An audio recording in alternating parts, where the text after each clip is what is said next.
Vamos a conversar un poco sobre este proyecto que es el inicial, que es la Enciclopedia de Historia del Arte de Salvat, y en ese sentido vamos a lanzar la conversación justamente, por ejemplo, con estos encuentros que tuvimos en la casa de Sergio, de los negativos que él conservó, de las tomas que él hizo para la enciclopedia. Entendimos, mirando las imágenes, que había varias tomas de una misma obra. Evidentemente el editor conserva el original, pero Sergio tiene otras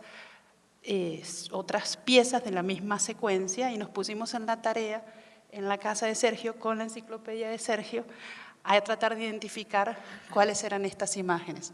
Este es uno de los primeros ensayos visuales que hicimos y ahí empezamos a hablar un poco de estas imágenes y, por ejemplo, de la cámara con la que se tomó. Y de que fue la enciclopedia también. Entonces, este trabajo lo hice con Germán Rubiano en el año, no sé, 80 y pico, o 70. Y lo debes haber hecho entre el 76 y 77. 77. Y recorrí muchos espacios de Colombia para lograr las imágenes que requería Salvat para hacer esta. Esto fue en una enciclopedia. Sí, señor. Son fotos tomadas con una Hasselblad 6x6, que era la mejor maravilla que había en fotografía.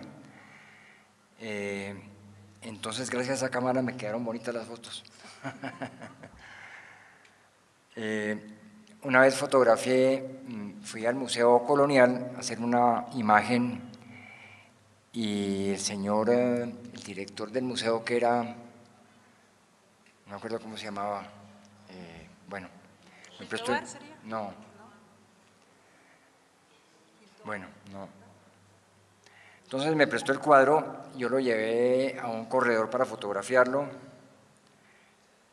puse mi cámara, las luces, puse el cuadro en un asiento, me volteé hacia mi cámara y cuando me volteé hacia mi cámara pasó un ventarrón y lo tumbó y lo despedazó contra el borde del asiento. Entonces, qué pena con el director del museo. Afortunadamente mi papá se comprometió a restaurarlo y lo hizo, pero cuando lo restauró, en el proceso de restauración encontró que debajo de ese cuadro había otro, una pintura diferente. Entonces logró borrar lo que había encima, que era una X cosa, y salvó el cuadro, que era realmente el original.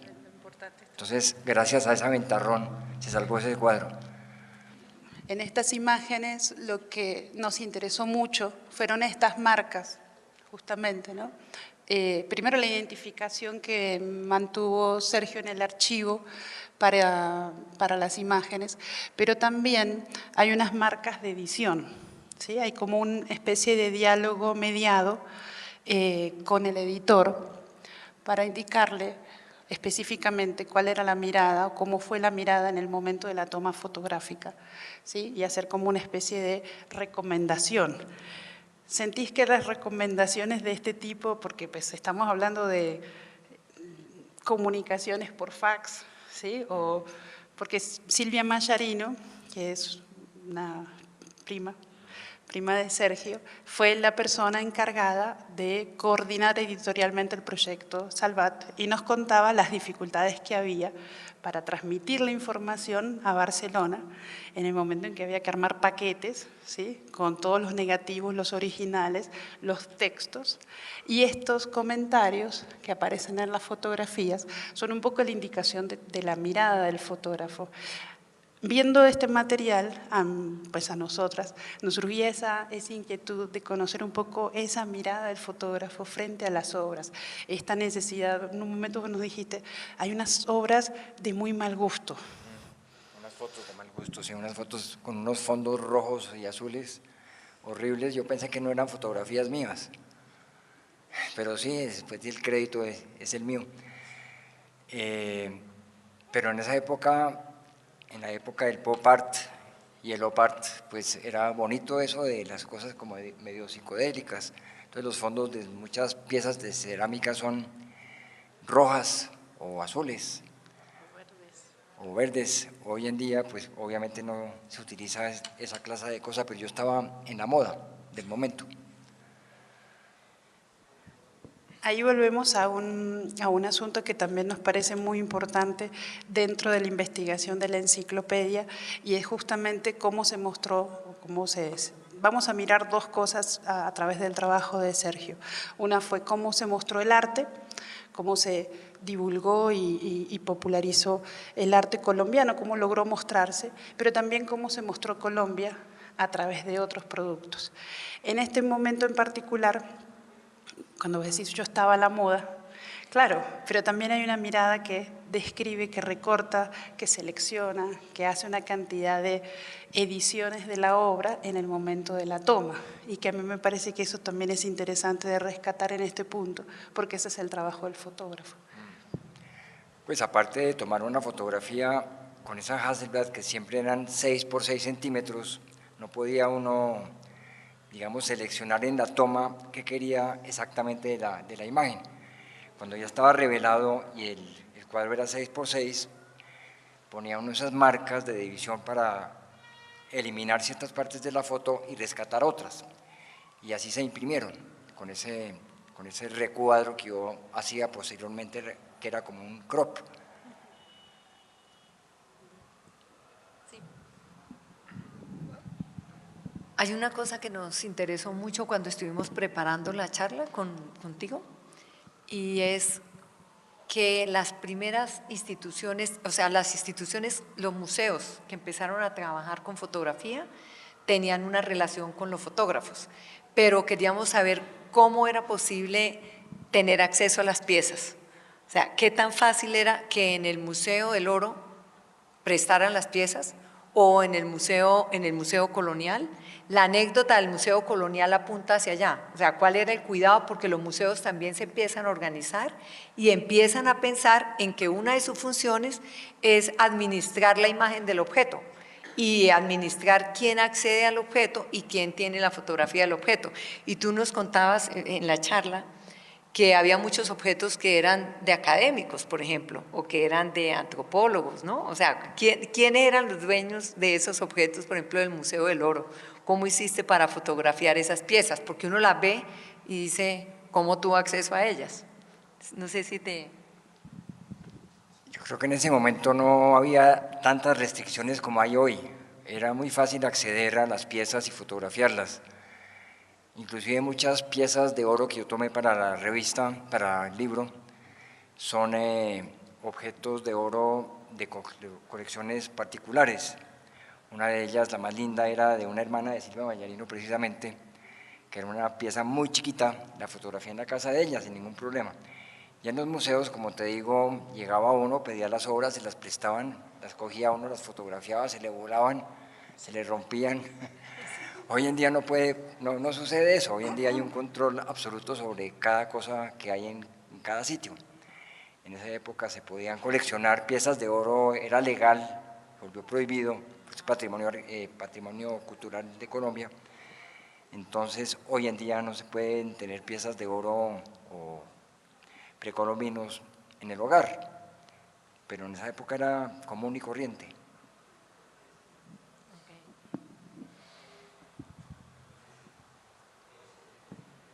El siguiente punto, digamos, las siguientes observaciones que nosotros sacamos a partir de ver el material visual de la enciclopedia y el archivo, primero que tiene un archivo supremamente bien ordenado, es impecable, entonces uno encuentra mucho material, muchas historias, muchas cosas que relatan un poco esta vitalidad del momento cultural y también de la mirada que se tenía con respecto a la selección de las obras.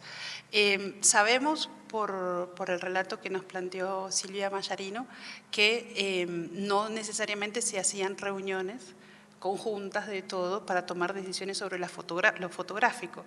Las fotografías se encargaban y los fotógrafos decidían, tenían relativamente una cierta libertad para tomar las fotografías y para proponer una mirada sobre esos objetos.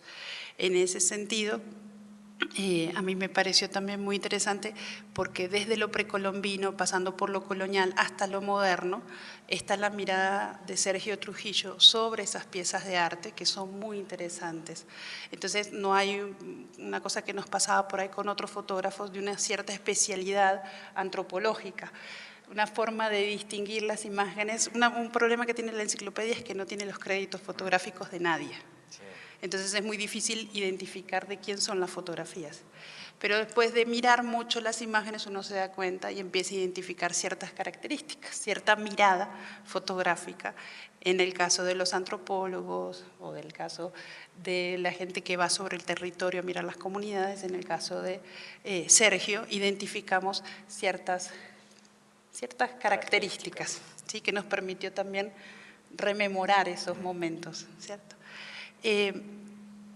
Lo siguiente, que tiene que ver con otro aspecto del trabajo de Sergio, es un poco recordar estas imágenes que están acá y que tienen que ver con la historia, como la historia laboral, profesional, ya de desarrollo sobre el trabajo de la fotografía, sobre las cuestiones técnicas, pero también sobre las cuestiones comerciales, las cuestiones de divulgación, de formación narrativa y finalmente del multiimagen.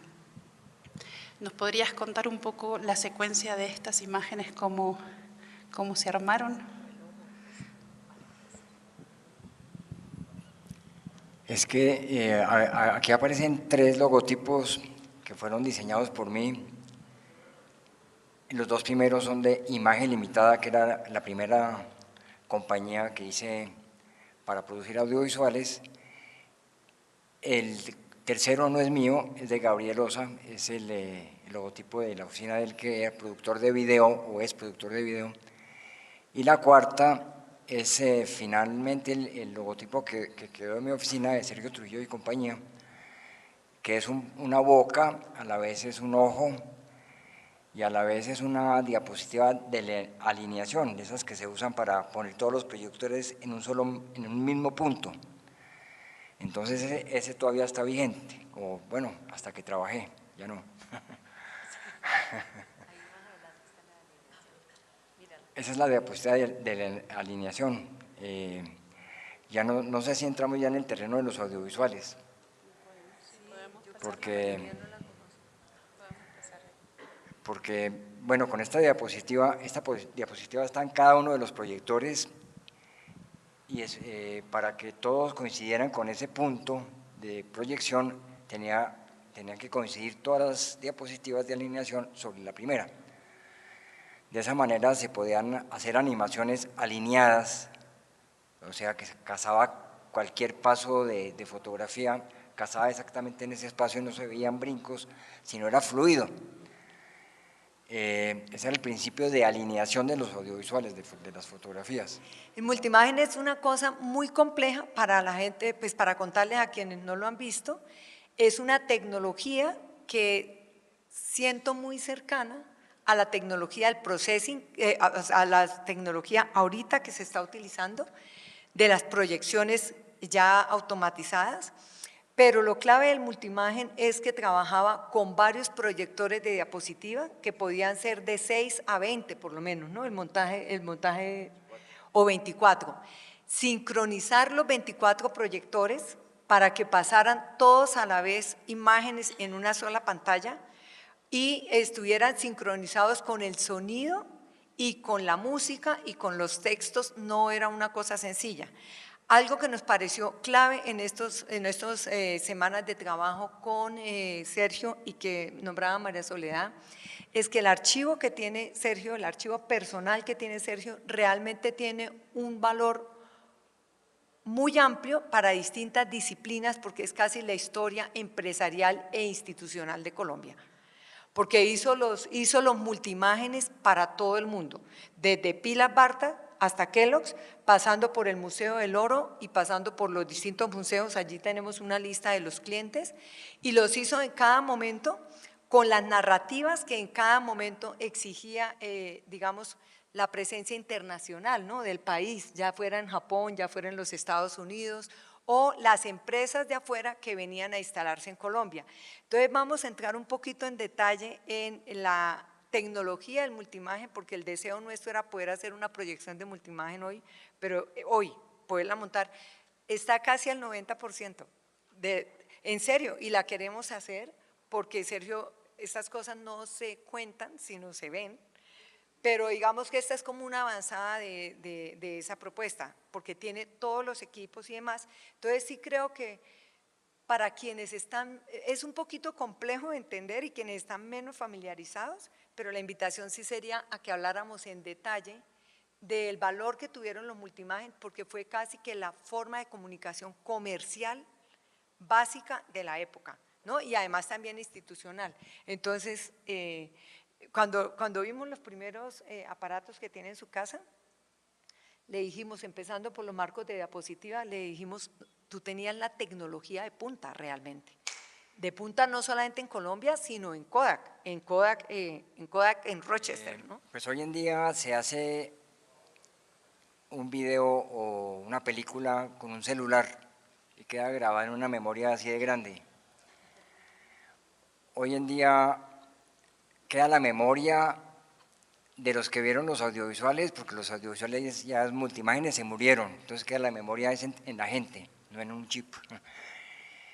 Y la producción de un audiovisual era muy compleja porque requería una inversión en equipos muy grande, aprender la tecnología. Yo tuve una beca con la Kodak colombiana que me dio una beca y estudié multimagen en México, en Ciudad de México, con una compañía que se llamaba Mundo Audiovisual, que era una empresa, que era un edificio realmente dedicado a los audiovisuales. Con ellos hice el audiovisual del Puente de Boyacá, que era un audiovisual de 24 proyectores sobre la batalla del Pantano de Vargas. Quedó instalado en el Puente de Boyacá, en ese edificio redondo que ustedes conocen, que hoy en día yo no sé qué hay allá, una ferretería. Entonces, ese audiovisual lo montamos allá en el Puente de Boyacá, eran 24 proyectores y pusieron a unos soldados a manejar el audiovisual, y era muy complejo manejar un audiovisual sin saber uno la tecnología. Entonces resolvieron más bien vender los bombillos y los lentes y los carruseles en Tunja y se desapareció el audiovisual muy rápidamente. Pero fue una producción muy importante que hice en México con 24 proyectores. Yo recorrí esta serie de Jorge Ali Triana, El hombre de las dificultades, que era sobre Bolívar, y fotografié todas las escenas, todas las escenas de las batallas y todo eso, y con eso monté el audiovisual, junto a esas fotografías. Los multimágenes requerían pues espacios muy grandes para operar, requerían, como dije, una inversión muy grande, requerían una cantidad de electricidad absurda. Yo no sé si podemos hablar del audiovisual de Expo Sevilla como ejemplo, que fue como una experiencia muy particular.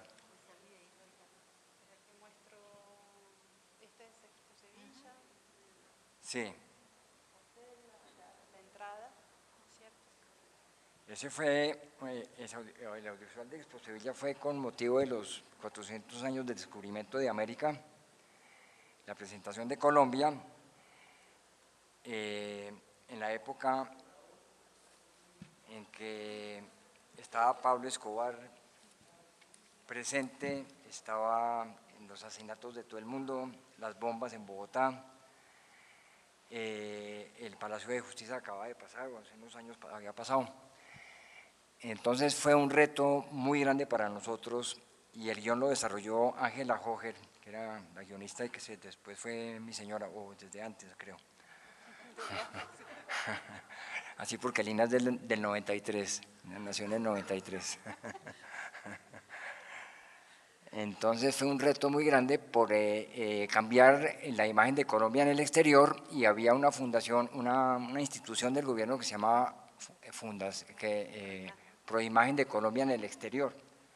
Era dedicada a producir una imagen de Colombia en el exterior. Hicimos un recorrido por Colombia de como de 7.000 kilómetros, tomamos 10.000 fotografías, gastamos 6 meses haciendo esa producción. Se presentó en Sevilla durante, creo que 3 o 6 meses, continuamente. El riesgo de la proyección de los audiovisuales era que la complejidad para que todos los proyectores funcionaran, para que los bombillos estuvieran vivos, para que la banda de sonido estuviera en su punto, los volúmenes, para que no se trabara una diapositiva en medio de la presentación. Era muy complicado, pero duramos esos 6 meses o 3 meses en Sevilla sin ningún problema, pasando todos los audiovisuales con un par de firmas importantísimas en el multimagen, que fue Kodak y Arion, que hacía los microprocesadores, los procesadores, todas las técnicas del multimagen. Con el programador de multimagen se podían programar efectos especiales, iluminaciones, escenografías, se podían hacer escenografías y realmente se volvían shows que eran de una única presentación. El de Sevilla se presentó durante muchos años, durante muchos meses, porque era una feria.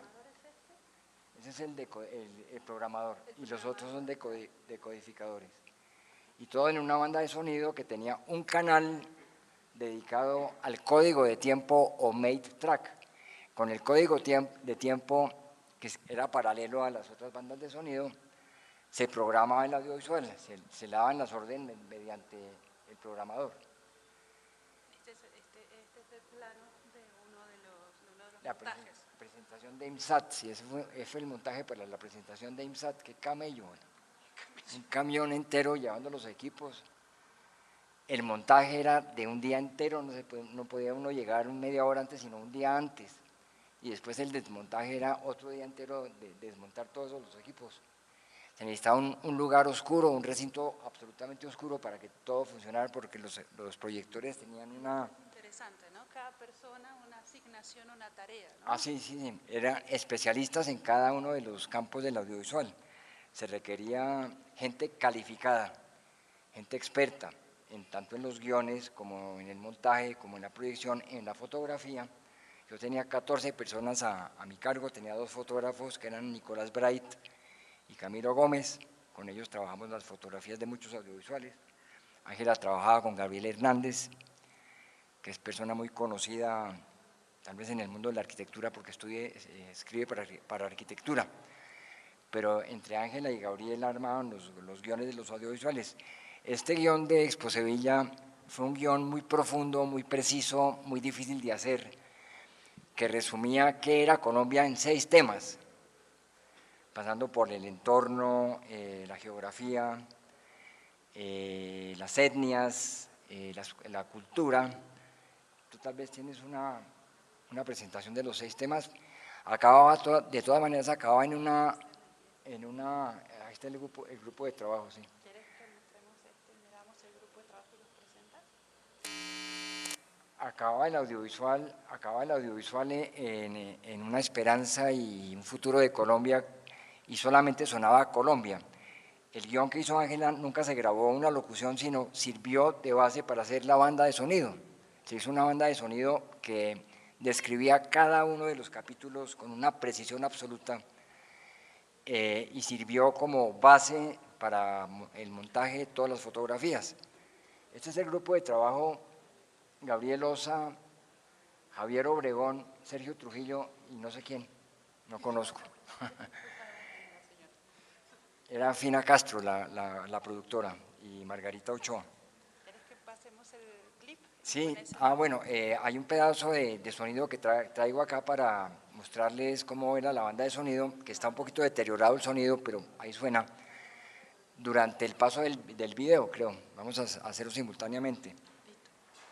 Le bajamos un poquito A la luz.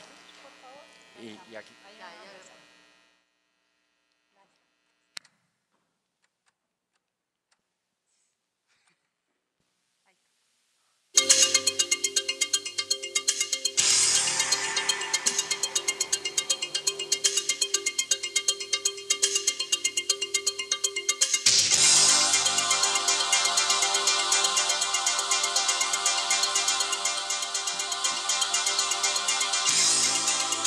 Thank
Esto es una muestra así por encima de lo que contenía el audiovisual en cuanto a temas.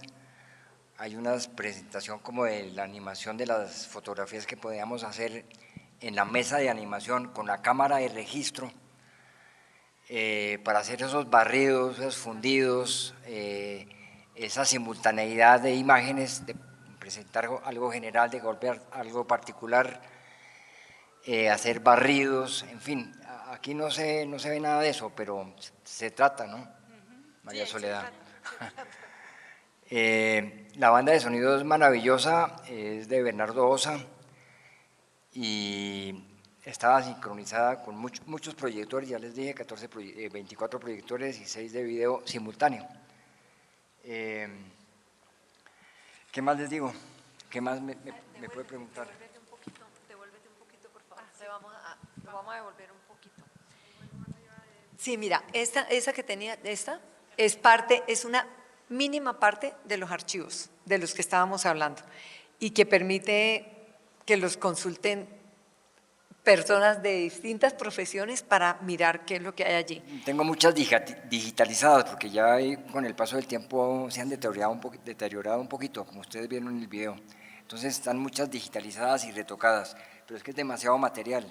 Pero lo que desarrollamos en esta secuencia que viene en la presentación es que a cada cliente se le entregaba una carpeta muy grande y la carpeta tenía, primero, cada cliente que pedía la presentación o pedía los multimedia o pedía las presentaciones institucionales que hacía la empresa de Sergio.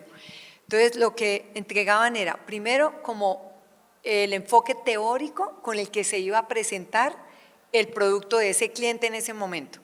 Segundo, el guión escrito, que si pasas ahí, fue de las cosas que encontramos más interesantes porque trabajaron personas como la maestra Mariluz Restrepo, que tú nos comentabas, y teóricos y personas que estaban vinculadas a las distintas facultades o estaban vinculadas académicamente a ejercicio profesional para hacer el tratamiento del texto, o sea, de qué era lo que narrativamente se iba a contar y cómo se iba a contar. Estas marcas que creo que ustedes alcanzan a ver en la parte de abajo, no sé si alcanzan a ver al lado izquierdo, que dice amanecer, trompeta, melodía, es la manera también como vamos indicando de cómo leer esos guiones. Eso es porque son marcas que van señalando cómo interviene ahí la música, el sonido, el montaje, son casi que partituras de montaje de cómo trabajar con ese texto escrito. Acá en este caso, por ejemplo, están los del Museo del Oro y algo que comentábamos contigo es que en los años 60 o 70 casi que era importante siempre aclarar dónde estaba Colombia. O sea, una cosa que formaba parte de las narrativas, ahí pusimos unos ejemplos de los storyboard. En todos estos, lo primero, casi que la narrativa que tocaba usar es dónde estaba ubicada Colombia, ¿no? Tanto para Kellogg's como para la Embajada de Tokio, de Japón, tocaba decir dónde estaba Colombia en Latinoamérica, que nos da como una perspectiva de qué estaba haciendo esto. Pero volviendo a cómo se entregaba, porque fue lo que nos pareció interesante del archivo y de llamar la atención, se entregaba, uno, el enfoque general, ¿no? De cómo se quería hacer el tratamiento. Dos, el guión escrito, que lo tienes en todos los casos. Sí. Tres, el storyboard, que es, si puedes contarnos un poco para quienes no saben cómo funciona el storyboard, ¿qué hace el storyboard? ¿Qué hace esa historia dibujada? Estos son, casi no es un storyboard, esto es el principio del audiovisual cuando era con un solo proyector. El audiovisual del Museo del Oro era un solo proyector y una grabadora Narrator 1000, en 1970, que lograba sincronizar con esa grabadora un proyector. Entonces el paso de las fotos era negro, foto, cada 5 minutos. Más negro que foto, sí. Entonces realmente estos son los esquemas de la visualización y el storyboard ya es una columna de texto y una columna visual, donde se describe exactamente cómo se produce, sí, de la mitad más o menos, sí. Entonces, sobre esa base se hacía la locución, se hacía la música, se hacía todo. El texto siempre era un texto muy escueto, digamos, contenía unas pocas palabras, pero decía todo. Nunca era un texto adornado, porque los adornos y la belleza siempre eran la música y la imagen. El texto era preciso, exacto, profundo, estudiado, aportaba mucho al conocimiento. Sí, eran textos muy profundos, de cierta manera. Utilizaron mucho el mecanismo de animación en el texto, ¿no? Que era bastante novedoso, es decir, un poporo era el que hablaba. Sí, decía, yo soy el poporo, yo soy una vasija que estoy en tal parte. Eso lo sacamos leyendo los guiones, ¿no? Y estaba también la propuesta económica. ¿Qué promedio, tú recuerdas qué promedio de dinero significaba cada uno de estos montajes? Por lo menos en 90, en los 80, en los 70. No me acuerdo, pero eran bastante bien pagados, porque éramos poquitos los que hacíamos audiovisuales en Colombia. Lo viajabas a México, te daba para llevar el material a México. Ah, sí, nosotros al comienzo sincronizábamos los audiovisuales en México porque no sabíamos de eso, era un vacío que teníamos en Colombia, no sabíamos programar los audiovisuales. Yo fui socio de una compañía que se llamaba Lumière, y en esa época, ya no existe, no sé, no creo. Entonces iba a México, programábamos el audiovisual en México, hacíamos los efectos especiales en México y lo traíamos montado para que lo presentaran en Colombia. Pero nosotros sabemos el guión, el desarrollo visual, todo, y la segunda parte la hacían en México, hasta que me dieron la beca de Kodak, que con Kodak pude ir a México a aprender la técnica, y llegué y pude ya programar los audiovisuales, hacer los efectos, comprar la mesa de animación, comprar las cámaras de registro, comprar todas las cosas. La mesa de animación es esta que está aquí. No, esa es una mesa de edición donde se ponían el chorro de diapositivas en forma lineal y las ordenaba uno como quería que fueran apareciendo, y después la montaba en los carruseles. La mesa de animación era un plato que permitía movimientos en cualquier lado, con una cámara que tomaba fotos, que siempre las tomaba, digamos que la misma distancia.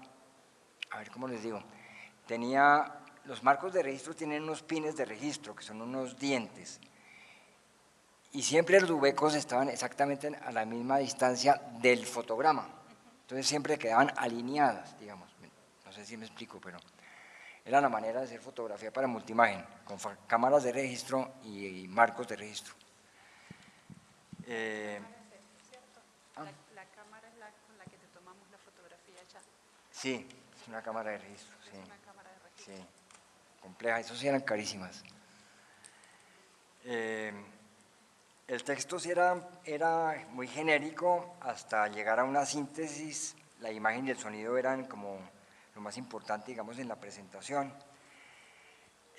A veces tenían locución y música, a veces no. A veces la música era comprada en bibliotecas discográficas en Estados Unidos, o compuestas especialmente para los audiovisuales. El personal era muy estructurado, profesional, dedicado, riguroso, disciplinado. Aquí está uno de mis ayudantes, que es Dani Méndez, y no sé si está Mauricio junto, que fueron dos de mis compañeros de trabajo fuertes, eran los presentadores de los audiovisuales, que les tocaba recorrer y montar los audiovisuales en todas partes de Colombia, nunca fallar, siempre llegar puntual, un trabajo tremendo, ¿no es verdad, muchachos? Aquí está un marco de registro, que es una belleza de marco de hueso. Ese es el original tuyo. Sí, que tiene los pines, la diapositiva se ponía en relación con los pines y quedaba siempre ubicada en el mismo sitio. Esto era fundamental y básico para los audiovisuales. ¿Perdón? Podemos rotar el marquito. Sí, para claro. que Claro.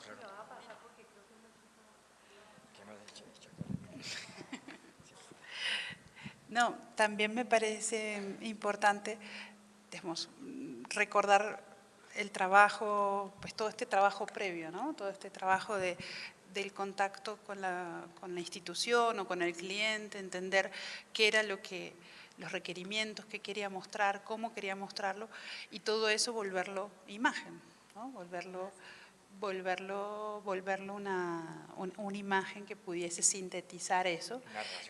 Una narración, y al mismo tiempo no olvidarse de cómo transmitir unas ciertas emociones.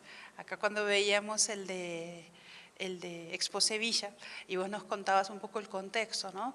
El narcotráfico, Pablo Escobar, el Palacio de Justicia, pero también nos hablabas antes, cuando hicimos el ensayo, de los recortes de luz, que tocó comprar, ¿sí?, el racionamiento de electricidad para este tipo de proyectos, lo que implicaba, ¿cierto? Para tener 24 proyectores prendidos necesitaba una planta eléctrica de 12 kilovatios, y teníamos una planta de 12 kilovatios para poner para poder hacer el trabajo el proceso de trabajo del audiovisual de Sevilla. Eso fue un complique, pero lo pudimos hacer. Entonces, todas estas experiencias, todas estas historias que están detrás de las imágenes, era un poco como también lo que queríamos rescatar a través de tu palabra, a través de esa experiencia, esa voz, darle un tono y una narración a esas imágenes que a veces quedan, pues, son hermosas y son, por ejemplo, estas imágenes, ¿no? Los Bayú.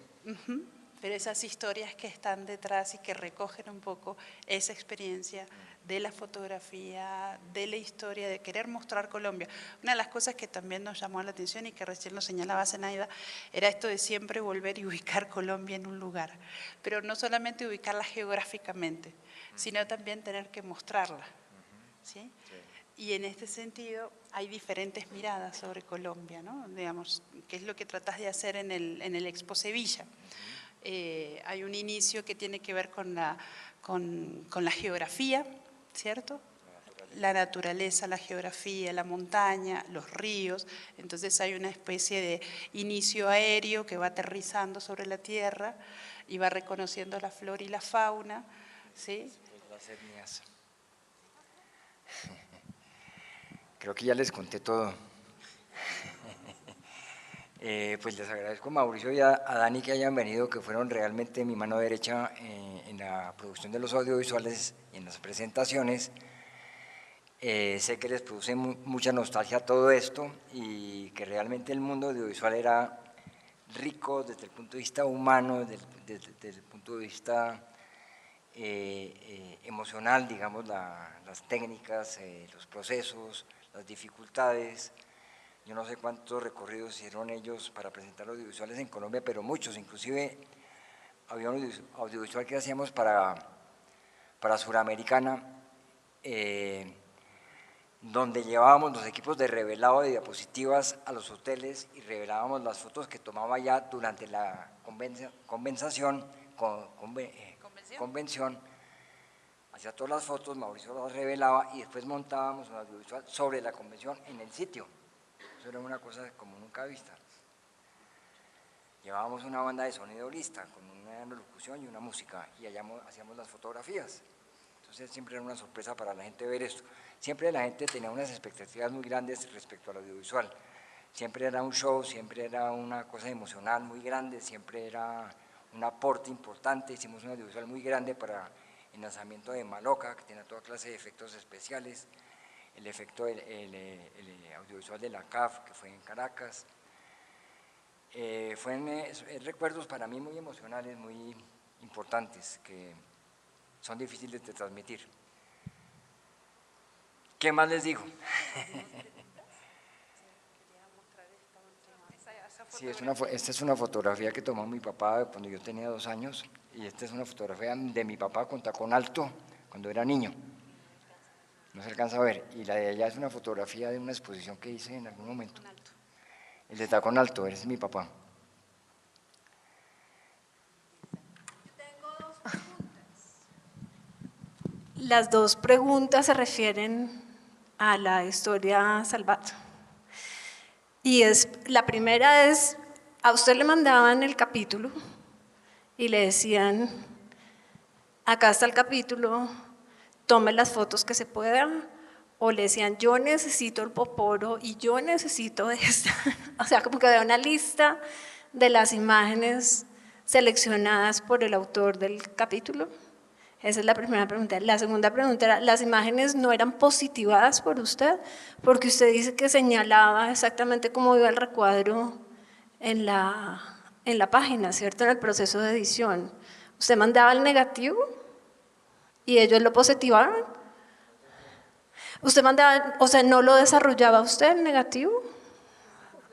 ¿No lo pasaba en el laboratorio para positivarlo o...?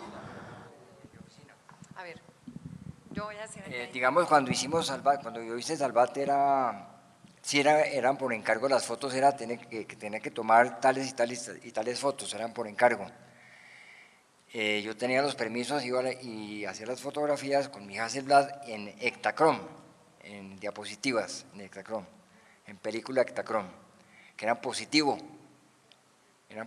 y había varias clases de película, era Ektachrome, Cibachrome, Cibachrome eran copias en papel, Ektachrome, Kodachrome, que era una película de muy baja ASA, porque en esa época las películas de ASA baja, digamos de ISO bajo, tenían muy condensado el grano, entonces daban una calidad excelente.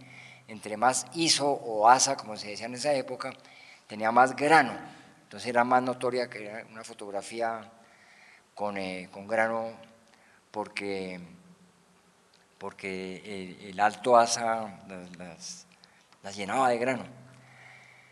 Entonces eran en diapositivas, y todo lo de Sevilla también fue con Ektachrome, película 100 ASA, que era una ASA bajita, no podía hacer fotografías en oscuridad, necesitaba mucha luz, requería unas condiciones especiales para hacer las fotografías. Hoy en día usted coge una cámara y le pone la sensibilidad que quiera y toma fotografías de noche o de día y le va muy bien. En esa época no había forma, era ASA 100 y punto, o 64 ASA, un ASA muy bajito.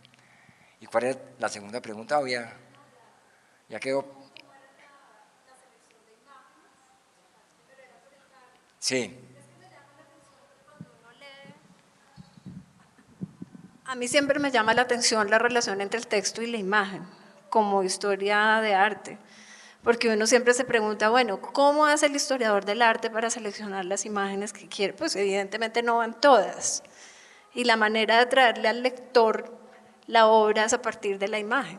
Entonces es interesante pensar en cuáles eran los criterios de selección de la imagen, cómo de pronto las que salían eran las más icónicas, las que se quería además que aparecieran en un sentido muy parecido pues a los audiovisuales.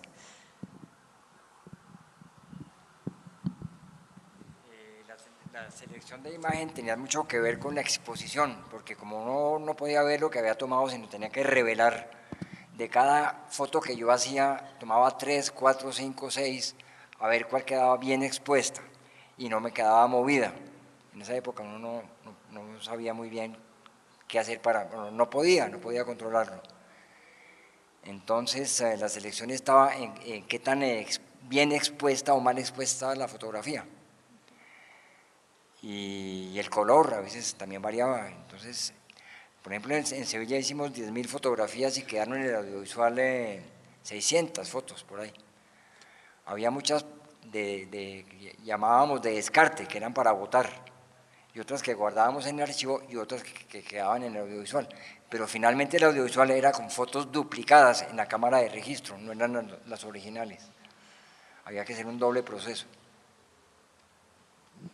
Tiene que ver con el arte y la historia del arte colombiano, porque yo preparé mi nota de apuntes, porque pensé que iba a recibir un poco de información sobre las etapas, sobre las transiciones, sobre tantas cosas, pero realmente acá lo que he visto es una cuestión de evolución tecnológica de los registros de grabación. Si tiene algún comentario, alguna anécdota con respecto justamente al contenido de lo que tiene la enciclopedia Salvat sobre el arte colombiano, si registra algo que pueda rescatarse de esa historia del arte colombiano. Gracias. Creo que eso le toca a usted. Pero yo no sé si en la enciclopedia del arte está mi papá. Sí, señor, ¿Sí? claro. Entonces mi papá. Yo le rescato a mi papá. Rescato a mi papá, sí. Es que no me acuerdo muy bien de cómo fue ese trabajo. Yo después sufrí un accidente de buceta y se me borró la memoria completamente. No me acuerdo mucho de ese pasado. Pero sí están presentes todos los artistas de Colombia hasta ese momento, hasta el año 70. Desde los precolombinos hasta el 70. No sé si le contesté o no. Hay que decir quién es el papá porque no El sabe papá quién es el Sergio papá. Trujillo Mañana.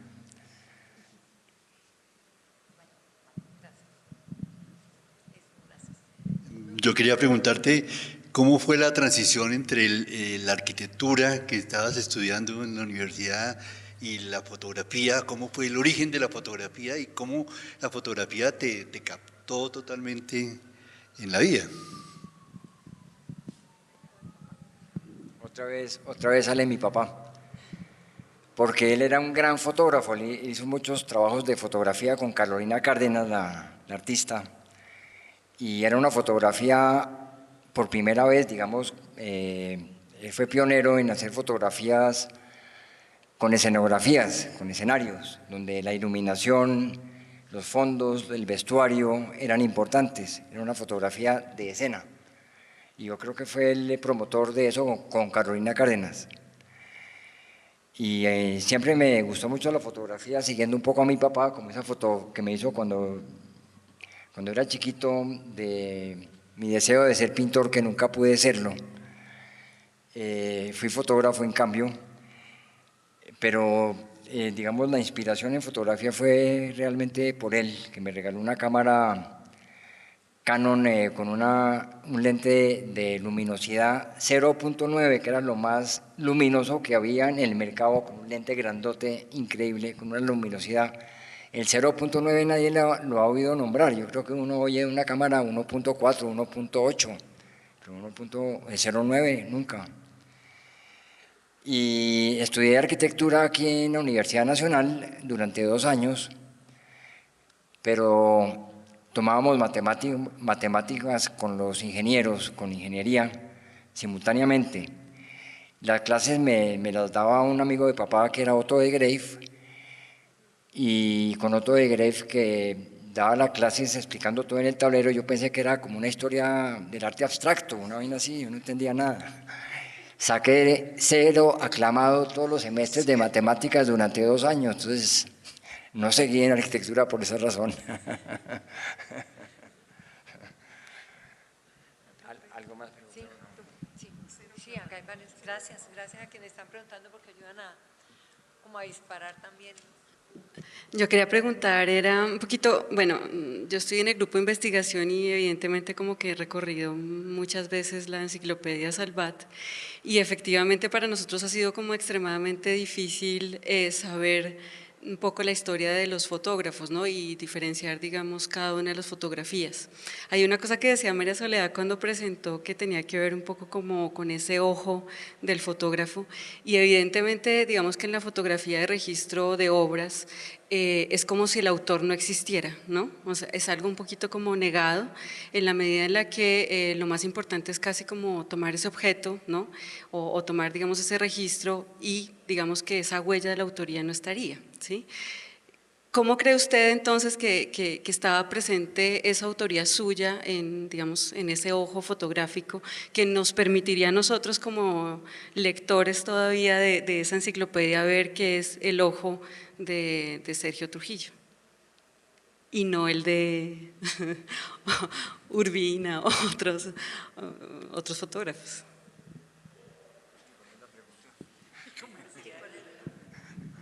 ¿Cómo caracterizarías vos esa fotografía que tomaste frente a las obras? O sea, tiene una connotación particular la fotografía frente de la obra, ¿sí? Pues realmente las fotografías que yo tomaba las hacía con un sentido estético, de gusto por la forma, la composición, el color. Tampoco tenía instrucciones. lo que me parecía conveniente de hacer la fotografía para que quedara el registro del autor digamos, de la obra de arte, era que se destacaran ciertas cosas, ciertas particularidades de esculturas o de obras precolombinas, en fin. Había como un ojo ahí, una intención, una intencionalidad. Yo estudié fotografía con Abdú El Hayek. Cuando estudié diseño gráfico en la Tadeo Lozano, que hice la carrera completa, estudié un año de fotografía con Abdú. Y después me dediqué a los multiimágenes y a los audiovisuales. Comencé con los audiovisuales de un solo proyector, con el Narrator 1000, haciendo audiovisuales con Evaristo Obregón para ProSport y para muchas empresas del Estado. Evaristo Obregón de la Tadeo Lozano me apoyó mucho y comencé a trabajar con él en audiovisuales, pero como les digo, con un solo proyector del negro más intenso que la fotografía. Y ahí seguí haciendo fotografía durante toda la vida.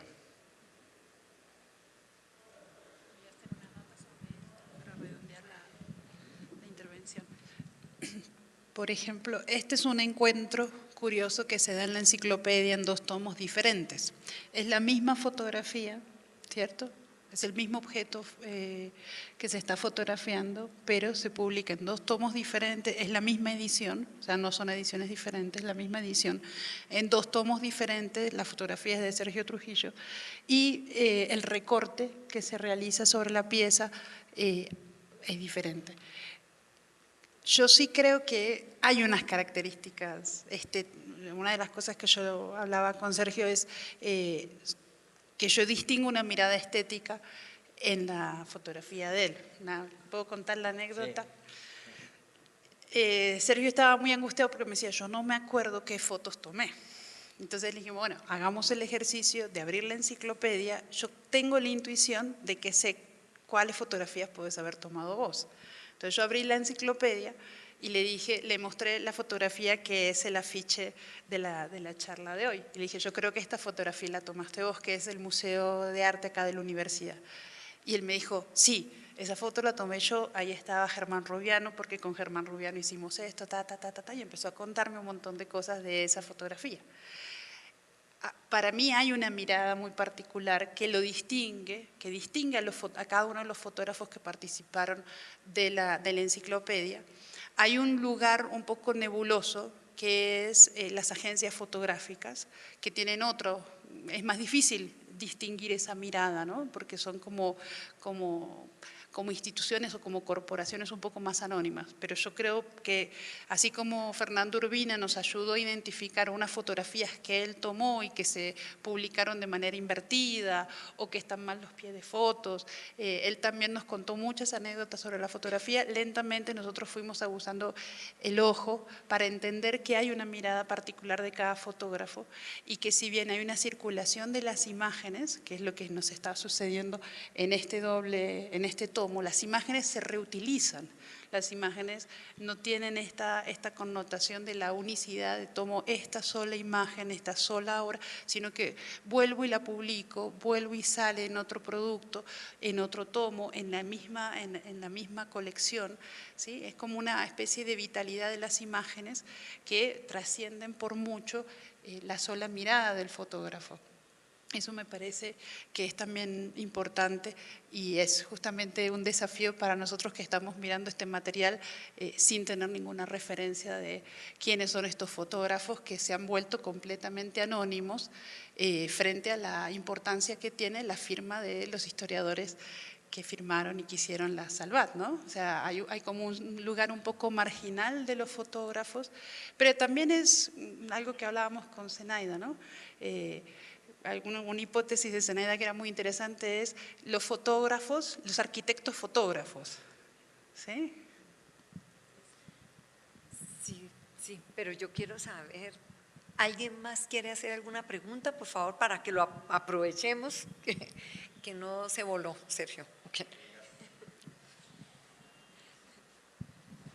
El otro Sergio Trujillo Jaramillo, profesor de esta universidad y arquitecto, también hacía estos audiovisuales con la misma técnica, de la obra de Salmona, en general de la obra de ladrillo, en Bogotá. ¿Usted tiene alguna relación con él, familiar o profesional?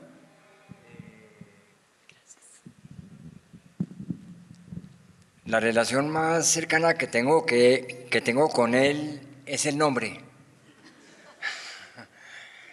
Pero claro que lo conozco y fui amigo de él porque él era muy amigo de un cuñado mío en 1970 por ahí.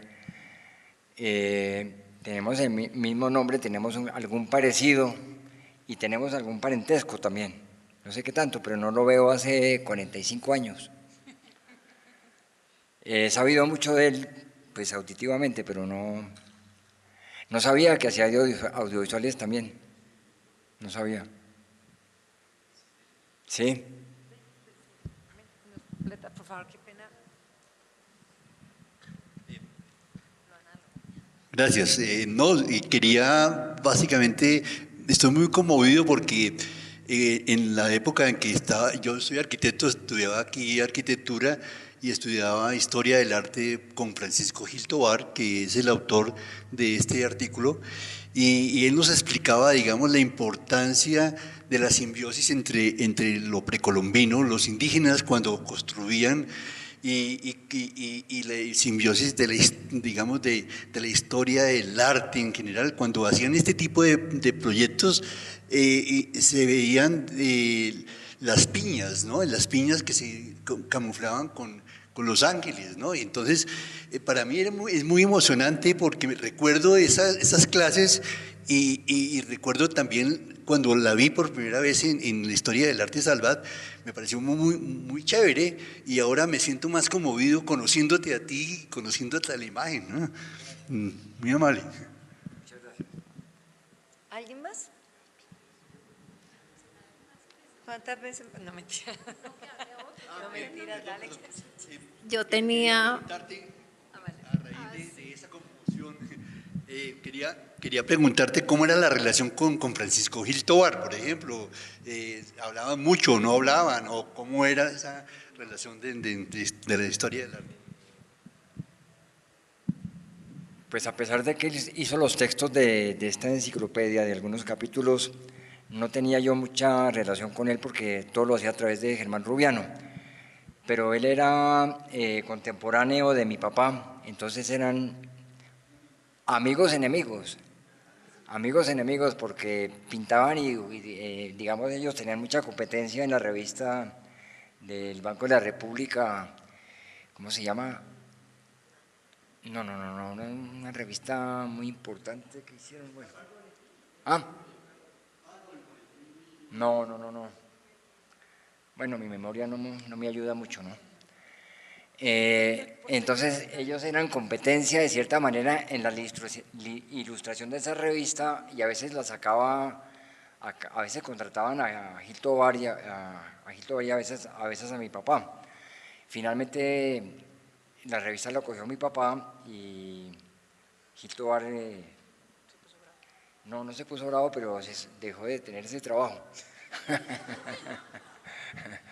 Entonces no eran muy amigos, tenían un estilo de trabajo muy diferente al de mi papá. Mi papá era una persona, muy rígido respecto al arte, solo se valía un poquito del arte académico, de cierta manera, el arte realista, no el arte moderno. Entonces él era enemigo de todos los que incursionaban por ahí. Por eso yo no soy pintor, porque a mí me tocó la época del pop art, del pop art y el op art, que eran cosas abstractas que me fascinaban y mi papá me tenía como cierto pique por esa razón.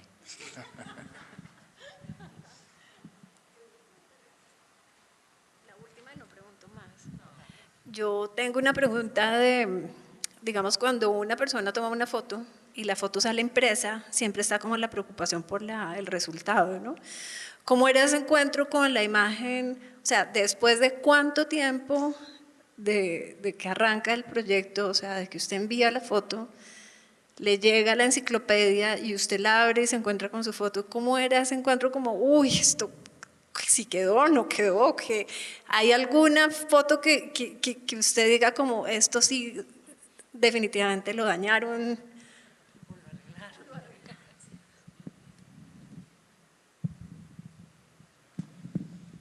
En esa época los créditos no importaban, no había créditos a la gente, inclusive en muchos libros que hizo mi papá ni siquiera está el nombre de él como autor, sino a veces hay unas firmas, pero no era importante darle el crédito al autor. Entonces a mí me importaba era que saliera publicada la foto, que saliera publicada ya quedaba satisfecho. Así fuera horrible la foto, pero estaba publicada.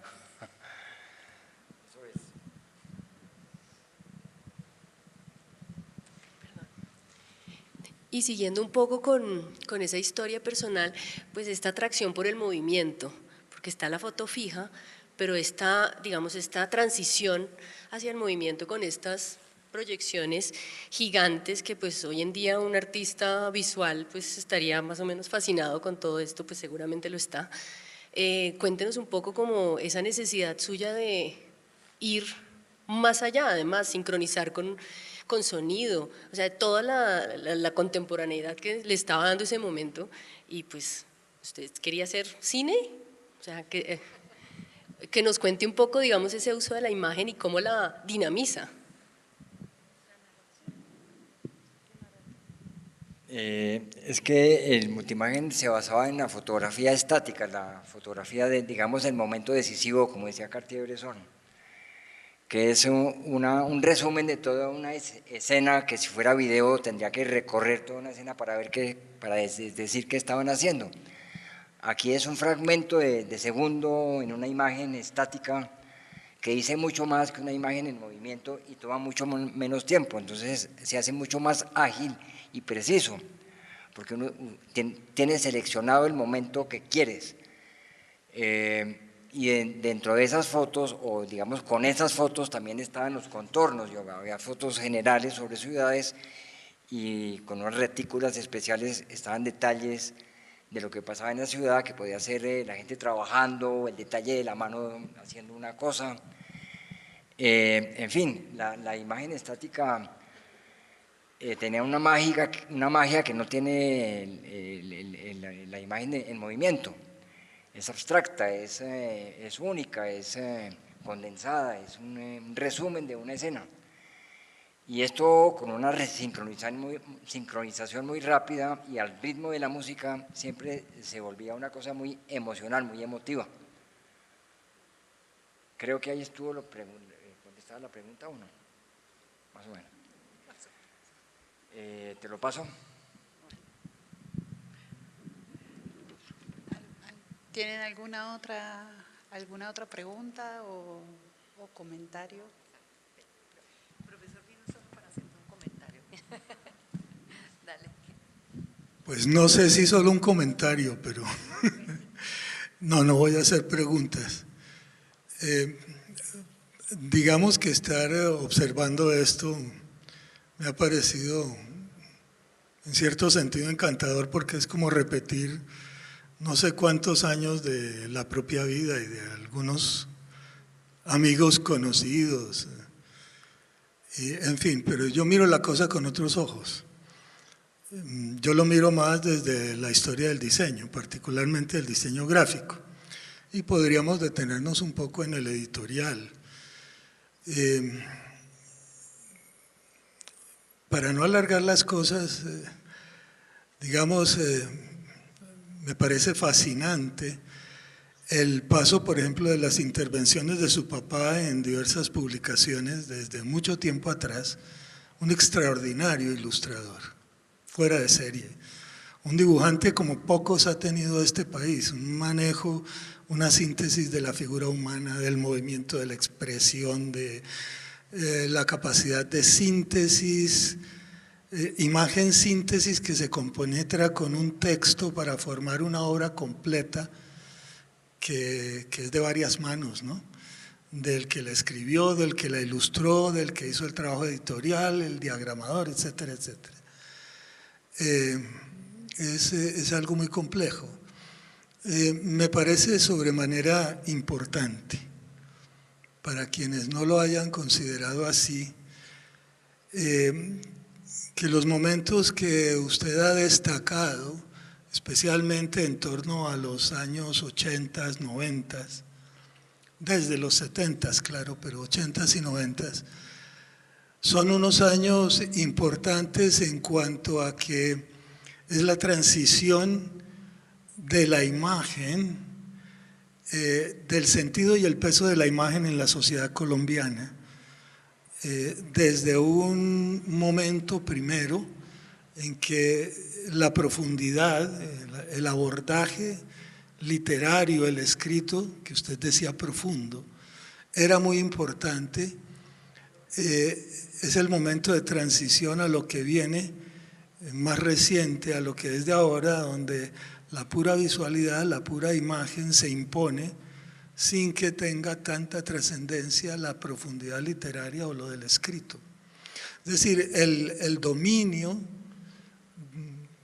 digamos, el descreste entre lo tecnológico y lo llamativo de la imagen, sea bella o no sea bella, sea armónica o sea disonante o como quieran, hoy en día eso llama más la atención que cualquier observación de pensamiento. Constituye en sí mismo una evidencia más de que la imagen en sí es un pensamiento. Digo yo, no sé. Entonces, pues, a mí eso me parece uno de los puntos dignos de observar, ¿no? Aquellos años 80, 90 son como un punto de equilibrio entre los dos aspectos. Otro asunto que me llama mucho la atención es la referencia que hicieron a Francisco Gil Tobar y a su papá, a Sergio Trujillo Mañena, ¿sí? Ambos extraordinarios ilustradores. Gil Tobar también un buen pintor, según tengo entendido, ¿no? ¿Sí? Ambos muy cultos, sí. ¿Quieres comentar algo de él? Es que también hubo esa transición que fue de lo análogo a lo digital, que eso acabó con los multimágenes, porque todo se volvió digital. Ya el audiovisual, como les dije, es algo que está en la memoria de la gente, pero ya no hay audiovisual, no hay multimágenes por ninguna parte, no se pueden ver, ya no se pueden conectar, no hay electricidad suficiente, no hay equipos, no hay nada. Entonces quedó en la memoria de la gente y los audiovisuales eran piezas únicas, de mucha estética y de mucha, muy arrolladores de cierta manera, se presentaban una sola vez.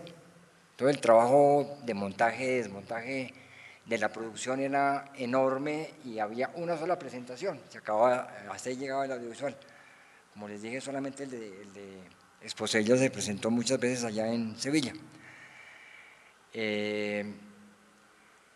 Esa transición a lo digital pues hizo todo esto que se muriera, y yo agradezco mucho a María Soledad y a Zenaida para que de alguna manera la memoria del multimagen no se muera, que fue sumamente importante en los años 80 y 70, 90. Hasta el año 2000 hacíamos audiovisuales. Entonces les agradezco mucho su deseo de volver esto una memoria en Colombia o en Bogotá o en mi casa, lo que sea. Muchas gracias. Y gracias a Dani y a Mauricio por la venida a esta presentación. Y a Lina mía. Sí, claro. No, yo solo quiero hacer otra observación más. Yo estuve en Corferias cuando usted lanzó ese audiovisual de Sevilla 92. No, en Corferias, cuando se hizo la inauguración aquí. Estaban Dicken Castro, sí, estaba el señor Samper y todos los demás. Entonces, no, pero como para que tengan una idea los que no tienen ni posibilidad de imaginarse eso, realmente fue extraordinario. Sí, yo creo que necesitarían casi toda esta pared para poder apreciar ese multimagen como era. Pues uno quedaba absolutamente boquiabierto. Mil gracias.